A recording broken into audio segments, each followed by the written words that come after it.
Hi guys, and welcome back to Is It Worth It Reviews. Today we are talking about really high quality headphone amplifier Aune S17. It has several very interesting features, but more than that, it does sound great.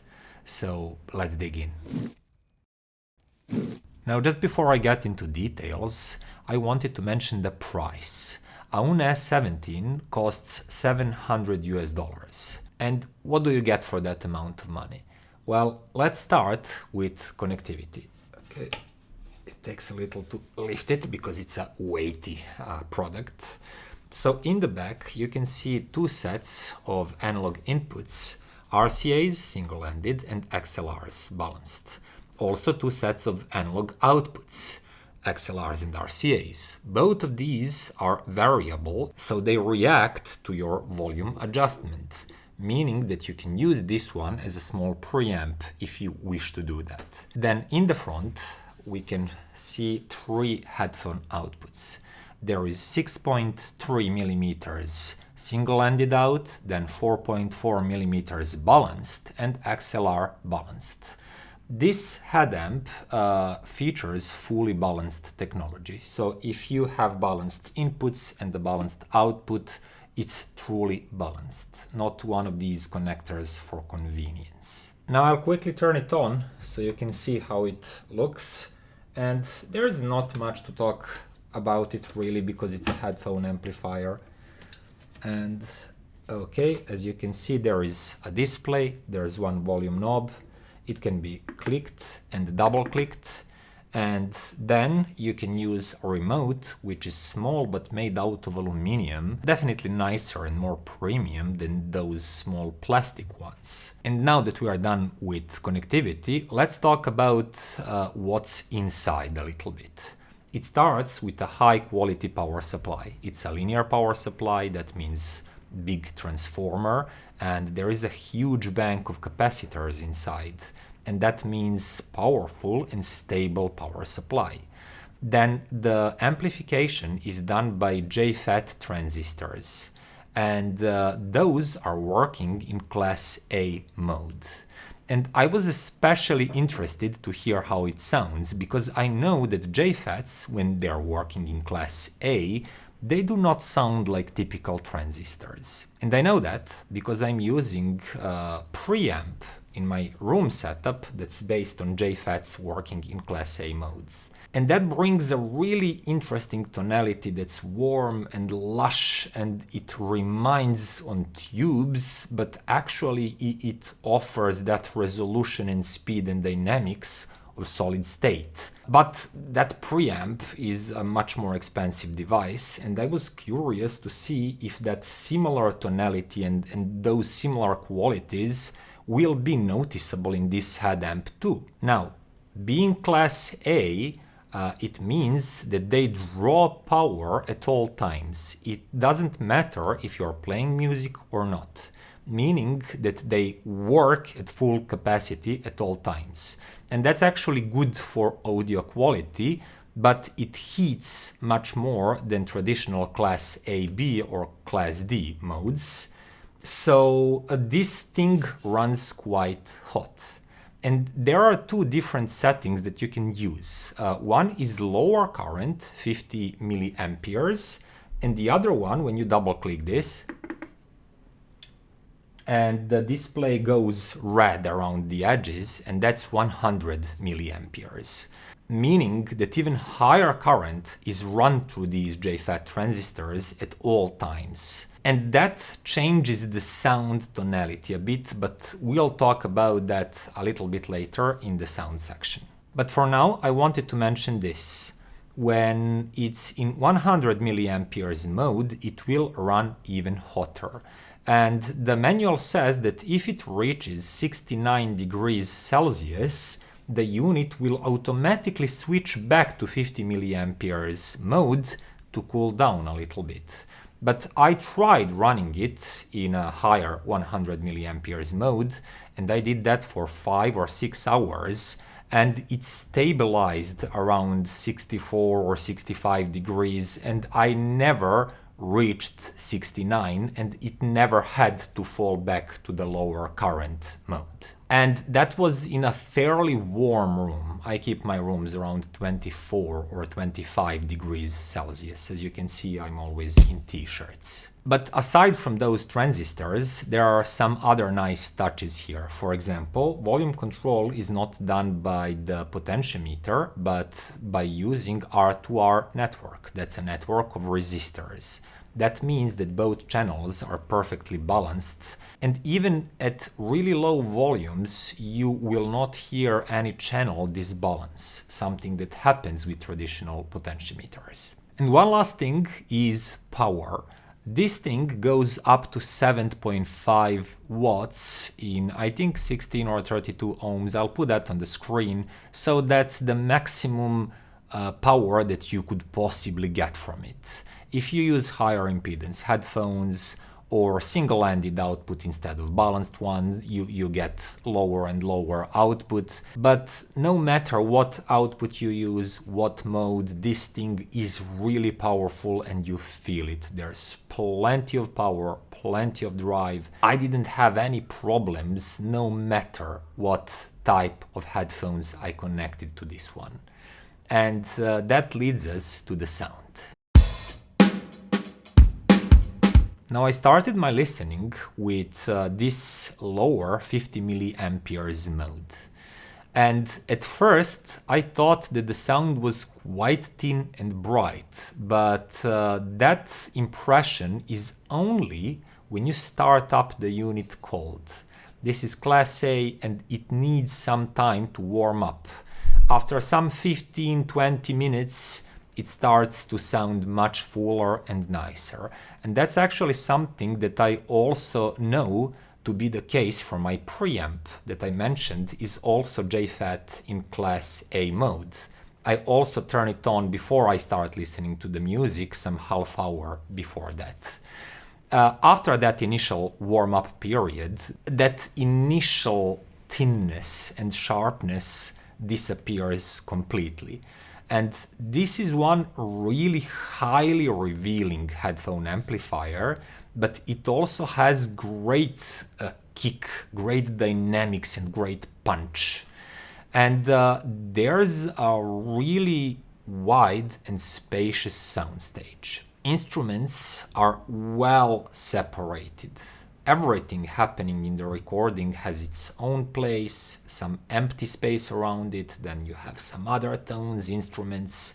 Vocals are really forward and present and prominent, and to my ears it just sounded tonally very neutral, you could say very revealing and open and wide in terms of spaciousness, just it breathes really nicely. But when you need to have some sort of kick and grunt, there is kick and there is grunt. That said, I would never call bass line and the mid bass of this unit warm. If you read that marketing material, they'll say that this has that tube kind of sound. But I know that many people connect sweetness and warmth in the sound with tube sound. This one is really neutral, dynamic, open, punchy, but there is not much warmth and sweetness there really. But that changes quite a bit when you switch to 100 milliamperes mode. So double click here, you'll hear a click sound inside, you'll see 100 milliamperes logo in the bottom left corner, and the red is going to be accent color around the display will be red instead of blue. And it starts to get a little bit warmer. But immediately when you switch to that mode, you'll notice warmer and fuller tonality. Now, it's actually something that reminds me a little bit to really good tube amps. It's not completely, it's not fully tube sound. Tubes are still more fluid, more time coherent. But in terms of tone timbre, that is really rich. So for example, saxophone. trumpets, instruments like that, they start sounding really full and lush, and you hear all of that air going out of those instruments, and then that inner airy texture of a tone that you don't notice nearly as much when you're in a 50 milliamperes mode. And everything becomes, as I said, richer and fuller and slightly warmer and a little bit softer with edges. It's less forward sounding, less etched, but richer. And also the sensation of soundstage width and depth and just overall three-dimensionality becomes better in this 100 milliamperes mode. And only songs that I still thought maybe sounded a little bit nicer, crisper and positively edgier in this previous 50 milliamperes mode were the ones where I was listening mainly to string plucks, like acoustic guitars or something like that. And I would think, wow, these strings have a little bit more attack and zest and just sparkliness to them. And when you move to this 100 milliamperes mode, they become warmer and softer, and just for those kind of songs. Like I like listening to flamenco and things like that with classical guitars.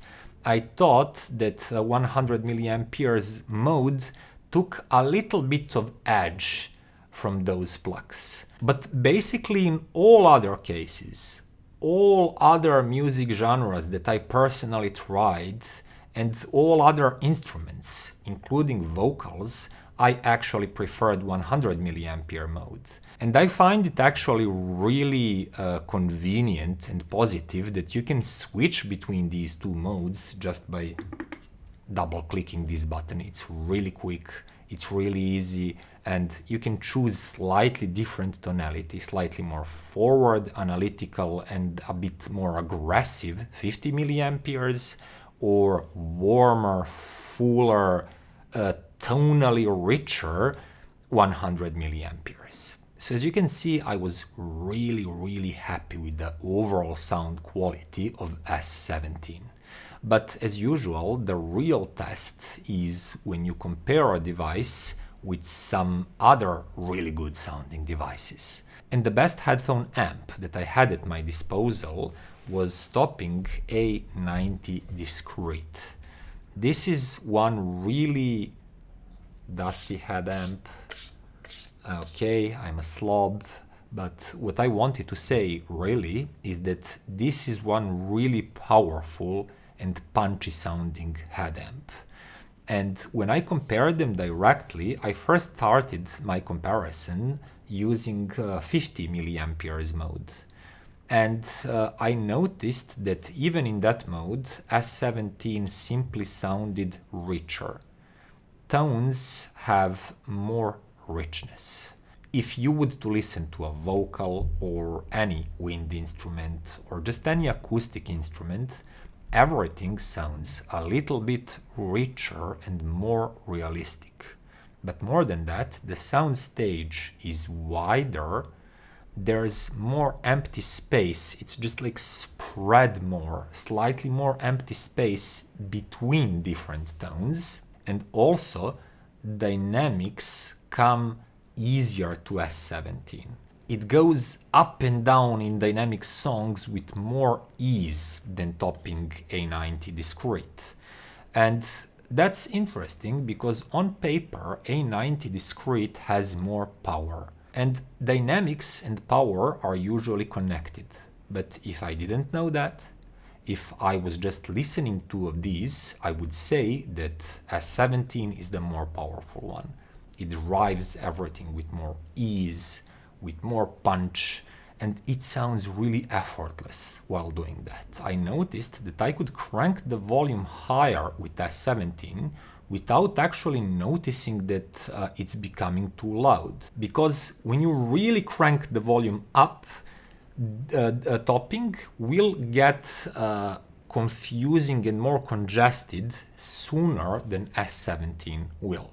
All of that is noticeable, but the difference is not huge, but it's definitely noticeable. And all of that is with S17 in 50 milliamperes mode.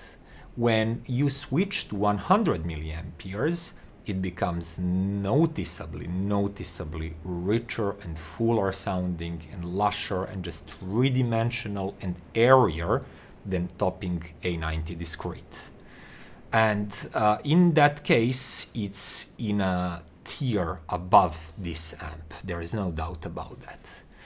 And that's what surprised me the most. This also means that this will be the only comparison that I'll made today, because given that A90 Discrete was my best headphone amp up until now, so there is no sense in comparing S17 with amps that are not even as good as A90 Discrete. And this actually leads me to my final conclusion. S17 is a fantastic head amp. You have two modes, they do sound different, they bring different tonality to the table, but both modes sound really good, and this is the best sounding headphone amplifier that I've personally owned, and definitely the best that I've ever tried around this price point. And you might know that a month ago or something like that, I reviewed from the same line similarly looking DAC S9C. That's a DAC with a good headphone amplifier on its own. And I was really happy with its performance, but I was not blown away because many devices around $700 DACs or DACs and headphone amps have similar kind of performance, similar kind of value. But with S17, I'm really blown away because I didn't expect it to be this good and to make such an easy win against Topping A90 Discrete. So S17 has my full recommendation. If you have the space for it, if you don't mind, it emits heat because it's Class A, guys. Class A cannot work without heat. So if you don't mind its chunky and power-consuming and heating nature, if you're not one of these eco-friendly, green kind of guys, you know, it's trendy, man. Everybody's green nowadays. But if you're not, you'll have to look really hard to find a better headphone amp than S17. And with that, see you next time, and I hope you liked this video. Bye.